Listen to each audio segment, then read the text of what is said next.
matin par une référence aussi dans les psaumes, psaume 119, versets 89, 92 et 93 qui disent « À toujours, ô Éternel, ta parole subsiste dans les cieux. Si ta loi n'avait fait mes délits, j'aurais alors péri dans ma misère. Je n'oublierai jamais tes ordonnances, car c'est par elles que tu me rends la vie. » Inclinons-nous dans la prière un instant. Merci notre Dieu pour ta parole que tu as établie dans les cieux depuis toujours. Elles y subsistent encore aujourd'hui. Nous te bénissons pour elles, Seigneur, parce que c'est par elles que nous avons la vie. Et que tu nous rencontres jour après jour, comme Roland nous a dit tout à l'heure. Seigneur, tu viens vers nous dans ces promesses de ta parole pour nous encourager, pour nous remplir de tes louanges, et nous voulons te louer ce matin. Merci Seigneur pour cette parole, et merci de faire en sorte qu'elle ne soit pas seulement établie dans les cieux, mais établie dans nos cœurs et dans nos vies, à tout jamais, au nom de Jésus-Christ. Amen. Nous allons commencer aujourd'hui une nouvelle série de... Peut-être vous vous êtes demandé qu'est-ce que Richard va mettre sur l'écran cette semaine. Ça fait depuis un moment, on avait parlé de Moïse, on avait parlé de notre si grand salut. Récemment, on a parlé aussi de quelque chose de très quotidien, Dieu, mon argent et moi. Eh oui, je me posais la même question, mais le Seigneur m'a mis à cœur de faire une petite révision de la confession de foi de l'Église, de la saine doctrine. En posant en premier temps pourquoi étudier la doctrine, parce que c'est vrai que lorsqu'on parle de la confession de foi, on met les pieds plein dedans, on est plein dans la doctrine. Alors je sais que des fois le mot doctrine fait peur à quelques-uns, on pense tout de suite à quelque chose de compliqué, de difficile à comprendre, mais en réalité le mot doctrine tel qu'il est employé dans la Bible, merci, signifie tout simplement un enseignement, et à l'occurrence, l'enseignement de la parole de Dieu. Cette parole qui est établie depuis toujours dans les cieux. Et alors, l'enseignement biblique, qu'est-ce qu'elle nous dit? Et pourquoi l'étudier? Pourquoi passer du temps? Je ne sais pas quels sont les sujets qui seront soumis à Nicolas pour plus tard, des sujets de discussion dans nos études bibliques. Il a dit qu'il espère, enfin il n'est même pas sûr de pouvoir terminer la liste avant la fin de l'année. Je ne suis pas sûr de terminer cette liste avant la fin de l'année non plus, parce qu'il y a beaucoup de choses qui sont enseignées dans la parole de Dieu, et tout est important, tout vient de Dieu, toute parole, toute écriture est inspirée de Dieu et utile. Donc c'est important pour nous de les connaître, utile pour plusieurs raisons, et j'aimerais invoquer juste quelques raisons ce matin. C'est utile pour notre stabilité, individuellement, pour la stabilité aussi de notre Église. Et pour illustrer mes propos, j'aimerais que nous remontions un peu dans le temps. Il y a quelques mois, vous vous souvenez, quand il y avait toutes ces inondations en France? Il y en avait dans le sud, mais il y en avait dans le nord aussi. Les gens qui devaient se réfugier à l'État, parfois sous les combles, pour y échapper. Et c'est incroyable. Moi, j'étais surpris de voir qu'un petit ruisseau de rien du tout, tout paisible, très beau dans la nature, pouvait devenir un torrent destructrice en rien de temps. En rien de temps. Et Jésus-Christ, il a évoqué ce genre de catastrophe naturelle quand il donnait son sermon sur la montagne. Il était là, il enseignait. Dans ce sermon sur la montagne, c'est la plus longue dans toute la parole de Dieu. Matthieu 5, 6 et 7. Et là, il était beaucoup question de doctrine, justement, d'enseignement. Il voulait rappeler ses compatriotes, des Israélites, le vrai enseignement de la parole de Dieu. Alors il a comparé ce qu'ils avaient entendu par leurs anciens, par la tradition, et ce que lui, il enseignait. Et vous vous souvenez que très souvent, il répétait tout au long de ce sermon, « Vous avez entendu qu'il était dit, mais moi je vous dis que... » Et il donne son sermon. Il évoque un nombre de sujets différents. Et puis, pour terminer cette prédication, sa conclusion, nous le retrouvons dans Matthieu chapitre 7, versets 24 à 27, lorsqu'il parle justement de ces catastrophes naturelles. Vous vous souvenez de la parabole des deux maisons? Oui, on chantait ça quand on était petit, hein? Le fou sur le sable a bâti sa maison. Oui. Jésus l'a dit comme ceci, il a dit, c'est pourquoi quiconque entend ces paroles que je dis et les met en pratique sera semblable à un homme prudent ou sage qui a bâti sa maison sur le roc. La pluie est tombée, les torrents sont venus, les vents ont soufflé, se sont jetés contre cette maison. Elle n'est point tombée parce qu'elle était fondée sur le roc. Mais quiconque entend ces paroles que je dis et ne les met pas en pratique, ne les accepte pas, et ne vit pas selon ces paroles, eh bien, il sera semblable à un homme insensé qui a bâti sa maison sur le sable. La pluie est tombée, les torrents sont venus, les vents ont soufflé et ont battu cette maison. Elle est tombée et sa ruine a été grande, grande. Je pense qu'il y a évidence que Jésus voulait faire comprendre à l'époque. Il voulait qu'ils retiennent le fait que qu'on soit insensé ou sage, prudent, eh bien, personne n'est à l'abri d'une tempête. Ça arrive à tout le monde. Hein? Ça arrive à tout le monde. Et le danger est le même pour tous. C'est quoi? La ruine. Grande était la ruine de cette maison. C'était le danger. Si on ne respectait pas, si on ne vivait pas selon l'enseignement de Jésus-Christ. Mais merci Seigneur de ce que tu veux nous délivrer de ce genre de désastre dans notre vie. Hein? C'est pour cela qu'il a donné ce sermon sur la montagne.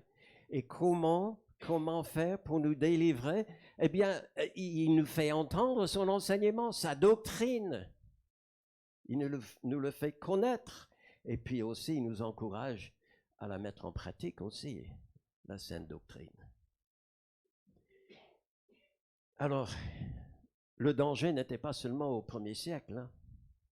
N'était pas seulement au temps de Jésus-Christ. Je lis aussi dans 1 Corinthiens l'apôtre Paul qui évoque exactement la même image d'une maison en construction, parlant de l'église qu'il avait fondée là dans la ville de Corinthe. Et il leur a dit ceci: selon la grâce de Dieu qui m'a été donnée, j'ai posé le fondement comme un sage architecte. C'est quoi le fondement? Il n'y a qu'un seul, c'est Jésus-Christ. Jésus-Christ. Il dit, je l'ai posé. Mais il dit, maintenant un autre bâtit dessus. Que chacun prenne garde à la manière dont il bâtit dessus. Probablement, il a remarqué que tous ceux qui venaient dans les églises et qui donnaient leurs enseignements après lui ne construisaient pas sur le bon fondement. Ou bien encore, n'utilisaient pas les bons matériaux. Vous vous souvenez qu'il avait parlé de ceux qui construisaient avec du bois, du chaume, de la paille, au lieu de construire avec de l'or, de l'argent et des pierres précieuses. Mes amis, si vous construisez avec les premiers, le résultat ne sera pas le même. Hein? Si vous construisez avec de la paille, du chaume, du bois, ça ne va pas résister aux mauvais jours. Hein? Et il le voyait. Tous n'utilisaient pas, ne construisaient pas avec la saine doctrine. Jude aussi, il a remarqué ça, il a dit ceci: bien-aimé, alors que je désirais vivement vous écrire au sujet de notre salut commun, je me suis senti obligé de vous envoyer cette lettre. Vous voyez, il a changé d'optique. Le Saint-Esprit a tellement travaillé dans son cœur qu'il a, il n'a même pas eu le temps d'écrire ce qu'il avait en tête d'écrire au premier chef, et il a écrit autre chose. Qu'est-ce qu'il a écrit finalement? C'est ce que nous avons dans cette lettre de Jude, et où il nous exhorte à combattre pour la foi qui a été transmise aux saints une fois pour toutes. Car, dit-il, il s'est glissé parmi vous des impies qui changent la grâce de notre Dieu en dérèglement et qui renient notre seul Maître et Seigneur Jésus-Christ.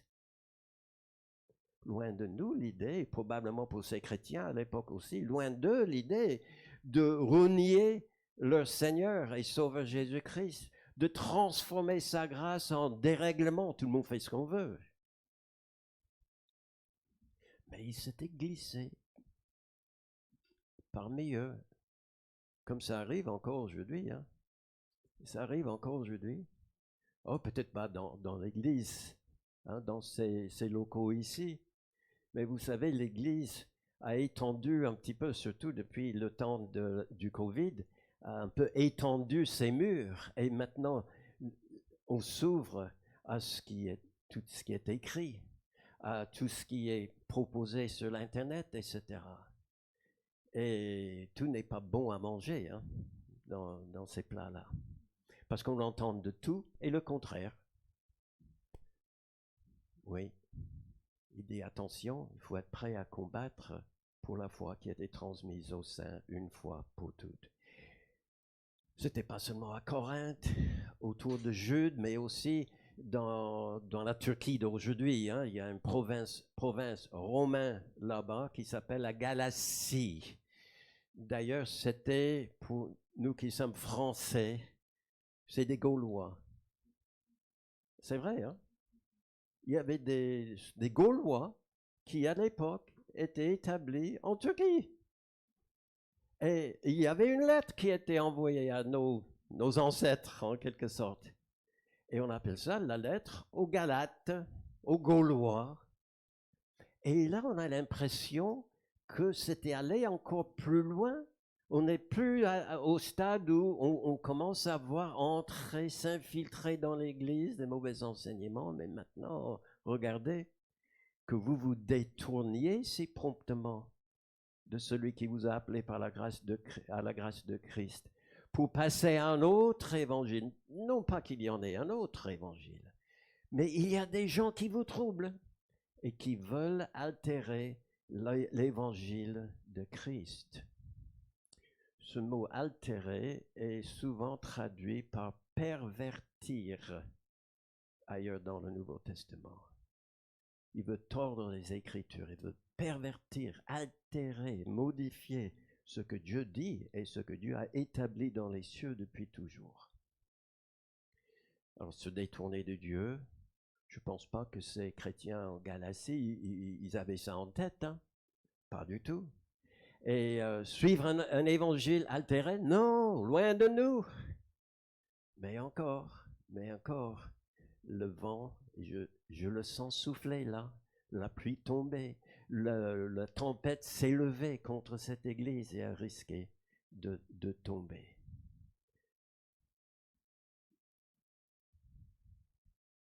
Ils étaient sur le point de s'éloigner du fondement qui était Jésus-Christ. Jésus-Christ qui s'est donné lui-même pour nos péchés afin de nous arracher du présent siècle mauvais, selon la volonté de notre Dieu et Père. Est-ce que nous vivons encore aujourd'hui un siècle mauvais? Qu'est-ce qui fait que notre siècle est mauvais, mes amis? Ne répondez pas. On n'a qu'à juste simplement regarder dans le contexte. Ce n'était pas simplement parce qu'il y en avait cette époque-là qui étaient contre l'Évangile, qui disaient non, il ne faut pas croire. Mais il y en avait qui disaient, mais si, il faut croire. Et je suis là pour vous dire ce que l'Évangile veut réellement dire. Hein? Qui était là pour tordre, pour pervertir, altérer l'Évangile. Mais mes amis, si vous croyez à un autre évangile, vous ne serez pas sauvés. Tout simplement. Car il y a un seul Dieu et un seul Sauveur, un seul médiateur entre Dieu et les hommes, Jésus-Christ. Il n'y en a pas deux, il n'y en a pas trois. Et alors, il les mettait en garde. Hein. Dieu veut nous arracher de ceux qui présentent un évangile altéré. Que faire? Que faire? Eux, ils ne voulaient pas s'en éloigner, ils ne voulaient pas se détourner de Dieu qui les a appelés par la grâce de Christ. Eux, ils ne cherchaient pas du tout à suivre un évangile tronqué. Mais il y en avait qui, promptement, il est même dit, promptement se sont éloignés. Alors, que faire? Que devons-nous faire? Eh bien, je pense qu'il y a un bon conseil qui est donné dans Hébreux chapitre 2, verset 1. C'est pourquoi nous devons quoi? D'autant plus nous attacher aux choses que nous avons entendues, de peur que nous ne soyons emportés loin d'elles. Et cette expression être emporté loin d'elle est une expression qui était employée à l'époque pour les barques. Vous savez qu'en Israël, on faisait beaucoup de pêche, surtout sur le lac Galilée. Et on tirait les barques sur le rive. À la fin de la journée, on les déchargeait, etc.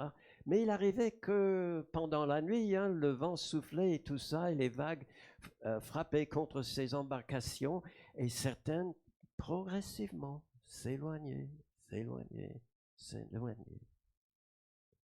Nous devons nous attacher aux choses que nous avons entendues. Nous devons être comme les Juifs qui étaient à Bérée. Bérée, c'est dans le nord de la Grèce.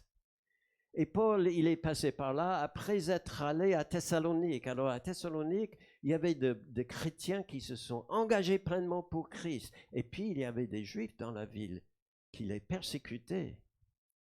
Mais là, à Bérée, il y avait aussi des Juifs, mais regardez-les, ces Juifs-là, à Bérée, avaient des sentiments beaucoup plus nobles que ceux de Thessalonique.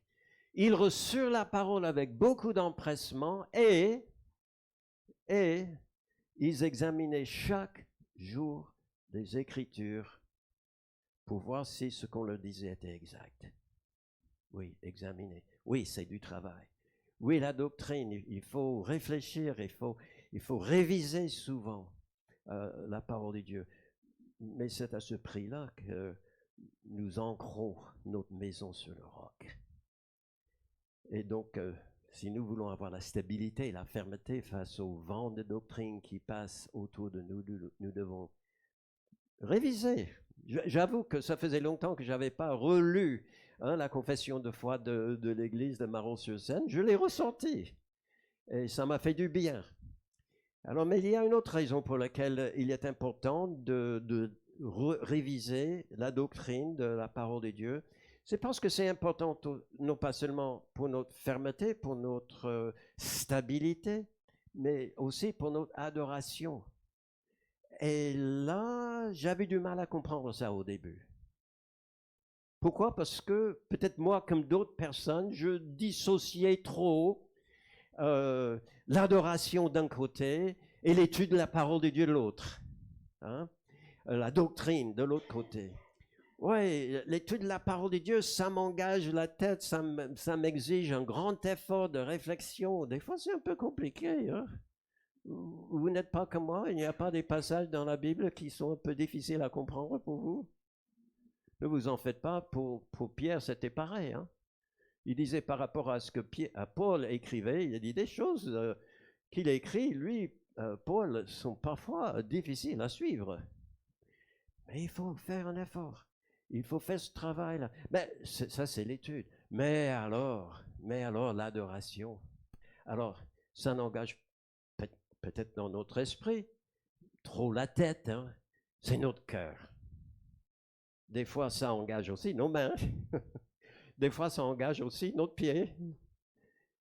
On avait un ami dans une église qu'on fréquentait dans le temps qui vendait des voitures.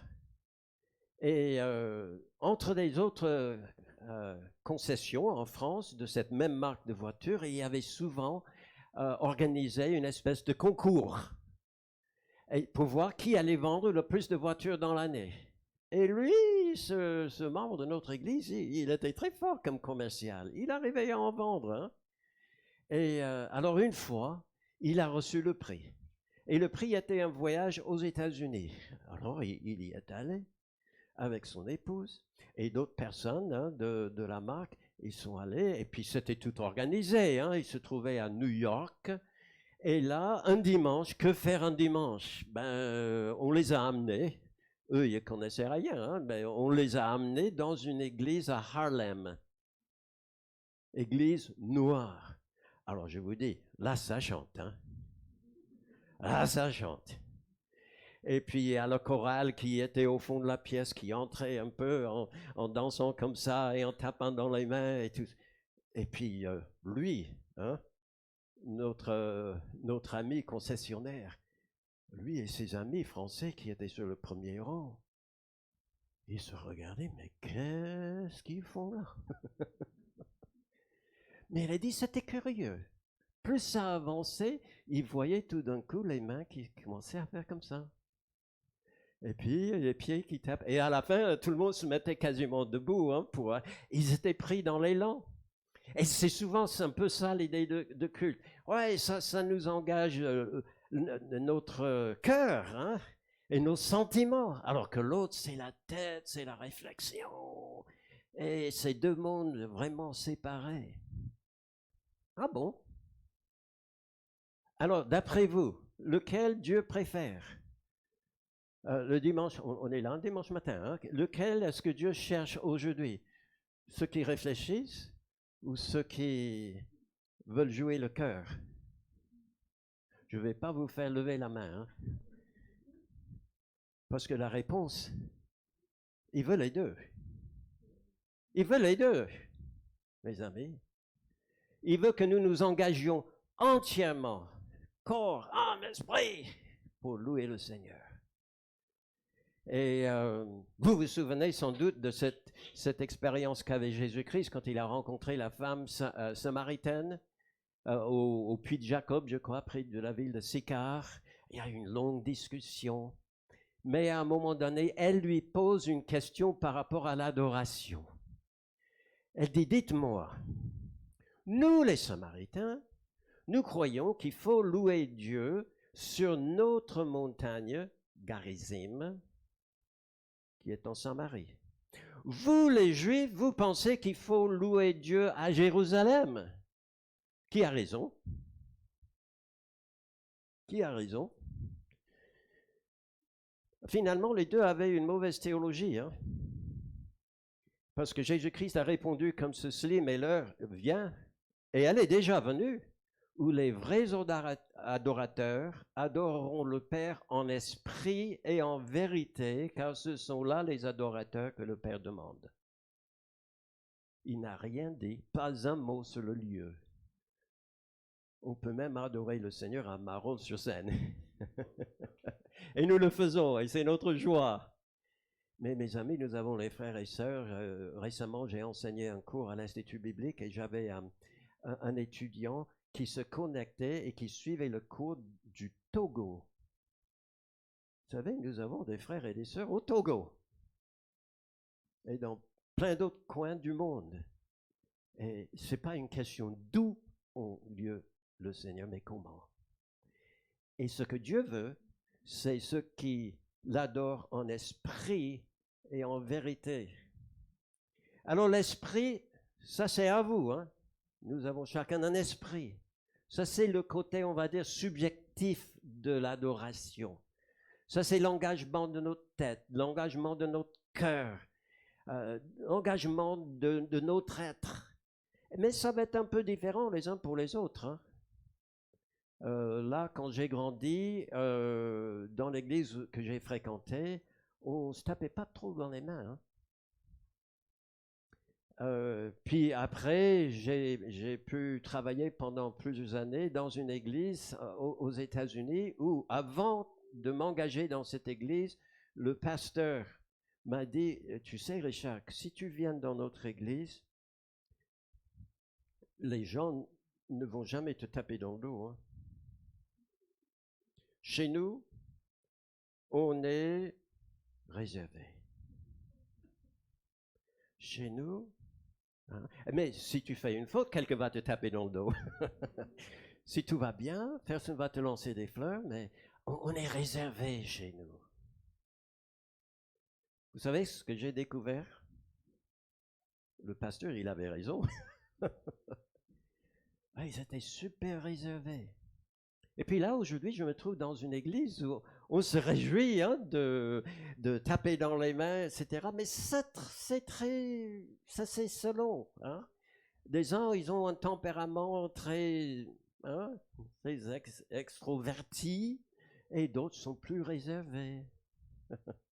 Ça fait rien. Le clé, c'est d'être entièrement engagé dans notre esprit, de notre façon. Vraiment qu'on soit sincère et sans retenue devant Dieu. Et puis, il faut l'adorer aussi en vérité. Si le premier, c'est mon esprit que je contrôle, hein, que je peux faire exprimer d'une façon ou d'une autre, la vérité, je ne peux rien contre la vérité. Ça, c'est le côté objectif. Ça, c'est ce qui est en dehors de moi. C'est Dieu et la parole de Dieu qui est la vérité. Vérité. Sanctifie-les par ta parole est la vérité. Là, on ne peut rien contre la parole de Dieu. Je dois reconnaître la vérité. Et il faut que mon adoration soit empreinte de cette vérité que Dieu me donne dans sa parole, pour que je puisse le louer en esprit, mais aussi en vérité. Et l'adoration qui plaît au Père comprend les deux, mes amis. Comprend les deux. Alors, pour s'en convaincre, j'aimerais aller dans un livre que nous utilisons très souvent pour le temps de l'introduction de notre culte, le temps d'adoration, de louange. C'est le livre des psaumes. Et on s'en est servi ce matin. C'est formidable. Mais savez-vous que le mot vérité se retrouve au moins 39 fois dans le livre des psaumes, livre d'adoration? Je vous cite quelques passages là très rapidement. Psaume 115, verset 1. Non pas à, vous connaissez ce verset, n'est-ce pas? Non pas à nous, ô Éternel, non pas à nous, mais à ton nom donne gloire, à cause de ta bonté, à cause de ta vérité. Et puis le psaume 117, c'est tout le psaume, hein, c'est le plus court dans tout le livre, très, très court psaume. Louez l'Éternel, vous toutes les nations, célébrez-le, vous tous les peuples, car sa bonté pour nous est grande, et sa fidélité, c'est le même mot que nous retrouvons par ailleurs traduit par vérité. Ta vérité ou ta fidélité dure à toujours. Louez l'Éternel. Et d'un autre côté aussi, le psaume 145 dit ceci, l'Éternel est près de tous ceux qui l'invoquent, avec sincérité, dans certaines traductions, c'est toujours notre même mot, vérité. C'est comme ça. Nous l'adorons, nous l'invoquons en esprit, de tout notre cœur, sans retenue, comme on a entendu ce matin, comme les chiens qui courent un peu partout. Mais aussi avec vérité, selon la parole de Dieu. Et il me semble que nous élevons l'adoration à son plus haut degré lorsque elle est conforme à ce que la Bible dit. Mais encore là, il faut savoir ce que la Bible dit. Hein? Et j'avoue que pour moi, j'ai besoin de réviser de temps en temps pour m'en rappeler. Ça, c'est deux raisons pour notre stabilité, pour adorer Dieu comme il veut. Et puis, troisièmement, la doctrine est aussi importante pour l'unité et l'amour. Et là encore, on a du mal quelquefois à comprendre, parce que j'entends dire des fois que, oh là là là là, la doctrine, ça s'unit pas, hein? Ça divise plutôt, non? Et j'ai même entendu que dans certaines églises, ils avaient pris la résolution, jamais dans notre église est-ce que nous parlerons de, et puis ils allaient avec leur petite liste, nous ne parlerons jamais de ça, ça et ça et ça, parce que ça va froisser certaines personnes. Avons-nous le droit de gommer quelques passages, quelques enseignements de la parole de Dieu? Avons-nous le droit d'arracher ces pages de la parole de Dieu? Non, toute écriture est inspirée de Dieu et utile. Et utile. Non, on peut avoir cette idée que la doctrine, c'est ça qui crée les fossés. C'est dommage quand ça arrive. C'est dommage. Est-ce que ça arrive? Eh oui. Mais la faute n'est souvent pas la faute de la doctrine, mais la manière dont elle est présentée. Nous devons faire attention. L'unité, oui, est très importante. La maturité d'une Église est très importante à Dieu. Il dit ceci que dans Éphésiens chapitre 4, d'ailleurs, que Dieu a donné à l'Église des gens comme des évangélistes, comme des pasteurs, comme des docteurs. Pourquoi? Pour le perfectionnement des saints en vue de l'œuvre du ministère et de l'édification du corps de Christ. Jusqu'à quand? Jusqu'à ce que nous soyons tous parvenus à l'unité de la foi et la connaissance du Fils de Dieu, à l'état d'un homme fait, ça parle de la maturité, à la mesure de la stature parfaite en Christ. Ça, c'est le but. Le but que Dieu a pour son Église n'est pas une Église où on doit entrer un peu en marchant sur les œufs. Vous connaissez cette expression, hein? Marchant un peu sur les œufs, et puis en gardant une main devant la bouche de peur de toucher à quelque chose qui peut offenser quelqu'un. Non, on doit parler avec amour, d'accord, avec respect de l'autre. Mais on donne toute la parole de Dieu. Ainsi, dit-il, en continuant, nous ne serons plus des enfants flottants et emportés à tout vent de doctrine. Ça vous rappelle quelque chose qu'on a déjà vu ce matin? La tempête qui s'abat sur la maison. Vous n'aurez plus peur de le faire si vous vous laissez grandir et devenir fort par la sainte doctrine. Nous ne serons pas des enfants flottants, emportés à tout vent de doctrine par la tromperie des hommes, par leur ruse dans les moyens de séduction, mais en professant, non pas en cachant, mais en professant la vérité dans l'amour, nous croîtrons à tous égards en celui qui est le chef, Christ. Et Jésus a prié aussi pour l'unité quand il dit ceci, et il y a quelques heures avant de mourir. Il a prié pour ses disciples en disant, ce n'est pas pour eux seulement, les 12 qui étaient autour de lui, que je prie, mais encore pour ceux qui croiront en moi par leur parole, afin que tous soient un, comme toi, Père, tu es en moi, et comme je suis en toi, afin qu'eux aussi soient un en nous, pour que le monde croie que tu m'as envoyé. Et aujourd'hui, il y a des gens qui font partie de l'Église d'un peu partout. De partout. Ce n'était pas seulement un groupe de juifs, mais des gens de partout dans l'Empire romain et à notre jour dans le monde entier. Et comment ces gens sont-ils venus à la foi en Jésus-Christ? C'est parce que tous les chrétiens se sont dit, ah, il faut rien leur dire. Ils sont choqués. Ils vont pas accepter. Il faut faire attention. Mais non. Ils croiront en moi par leur parole. Leur parole. Quelle parole? Il dit dans le contexte, il dit, je leur ai donné ta parole. Le tas, c'est le Père. C'est le Père qui a établi sa parole dans les cieux pour toujours. Il a dit à son Fils, voilà, tu vas transmettre ça maintenant à tes disciples. Et les disciples ont évangélisé autour d'eux, ont transmis aussi cet enseignement. Je leur ai donné ta parole, Père. Sanctifie-les par ta vérité, ta parole est la vérité.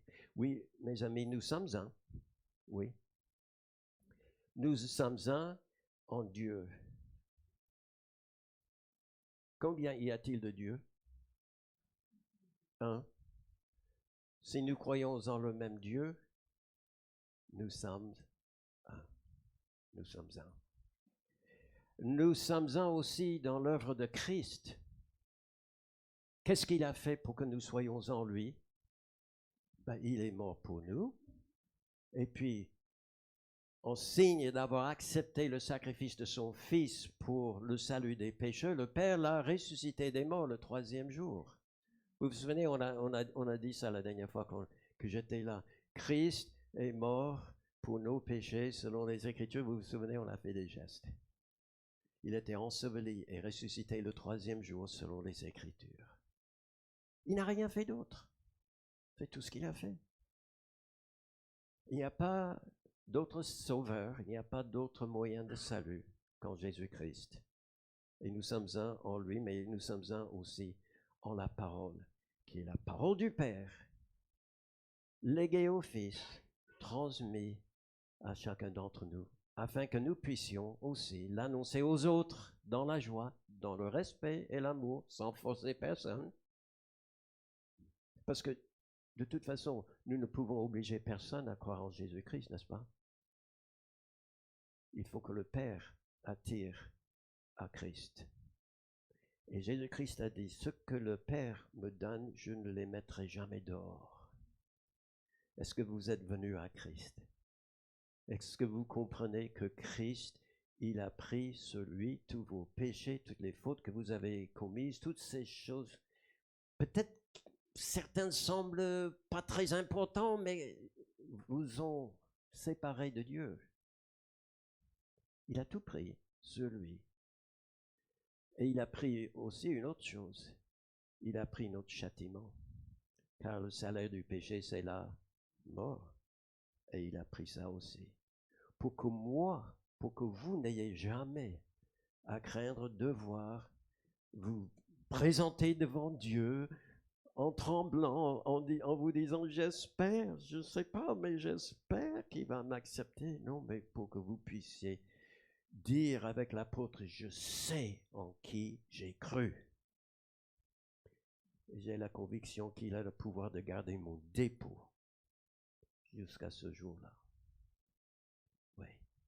Si vous n'avez pas encore reçu Christ pour votre sauveur, ça peut être aujourd'hui, pourquoi pas? Ce serait merveilleux, le plus grand jour de votre vie. Oui, nous devons réviser nos convictions bibliques de temps en temps, ça nous fait du bien, pour avoir une certaine stabilité, fermeté face aux faux évangiles qui sont annoncés quelquefois, pour adorer Dieu pleinement, en esprit et en vérité, et aussi pour avancer dans l'unité et de la maturité ensemble dans son Église. Merci Seigneur pour ta parole qui est établie dans les cieux, qui nous permet cette perspective-là. Hein? Je ne sais pas si vous avez une copie de la confession de foi. Si vous êtes membre de l'Église, vous avez certainement reçu à un moment ou l'autre les statuts avec confession de foi et tout ça. C'est formidable. Essayez de retrouver ça à la maison, les ressortir et les relire. Hein? Ça va vous faire du bien. Maintenant, si vous dites, oh Richard, ouais, c'est vrai, on me les a donnés à un moment donné, mais je ne sais pas ce que j'ai fait avec. Ou que vous êtes nouveau ici et vous dites, j'ai pas encore eu, j'ai pas demandé, mais j'aimerais les connaître, ces points de la confession de foi. Eh bien, j'en ai mis dans l'entrée là-bas. Il y a une toute petite pile. Servez-vous-en, lisez-les, et puis semaine après semaine, quand j'aurai l'occasion de revenir et parler de cela, nous allons nous régaler dans la parole de Dieu, établie dans les cieux depuis toute l'éternité. Prions. Oui, notre Dieu, nous te bénissons pour ta parole. Pardonne-nous si des fois, dans notre zèle pour l'Évangile, comme nous le disons, peut-être nous avons été trop brusques pour l'annoncer aux autres. On les a offensés peut-être, alors que nous savons que ta parole doit unir. Ta parole doit nous porter à la croissance. Ta parole doit nous permettre de te louer, de t'adorer de tout notre cœur. Aide-nous, Seigneur, à faire l'effort, s'il le faut, pour comprendre ces enseignements et qu'elles enrichissent notre vie au nom de Jésus-Christ.